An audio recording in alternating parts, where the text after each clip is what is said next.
Ils sont là depuis 7 heures du matin. Toute la journée, ces Palestiniens piochent la terre à l'emplacement d'anciennes colonies israéliennes dans le sud de la bande de Gaza.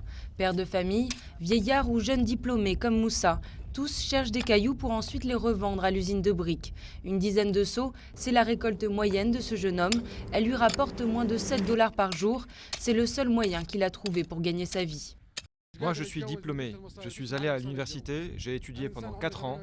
Quand j'ai eu mon diplôme, il n'y avait pas de travail. Je suis allé m'inscrire au bureau de l'emploi, mais il n'y avait pas de travail. C'est à cause du blocus de Gaza, il n'y a pas de travail ici. Depuis que le Hamas, le mouvement islamiste palestinien, contrôle la bande de Gaza, Israël a soumis le territoire à un strict blocus.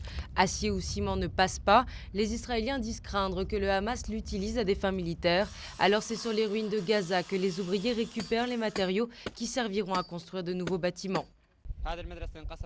Cette école a été bombardée par l'armée israélienne.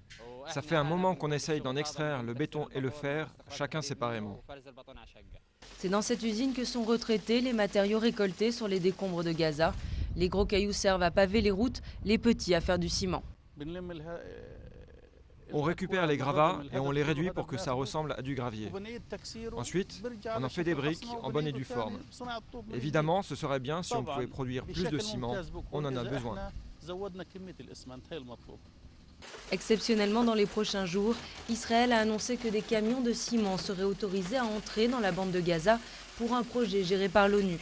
Mais pas de changement de politique. Avec le Hamas au pouvoir, Israël ne veut pas voir Gaza se reconstruire. Les habitants semblent donc condamnés à casser des cailloux.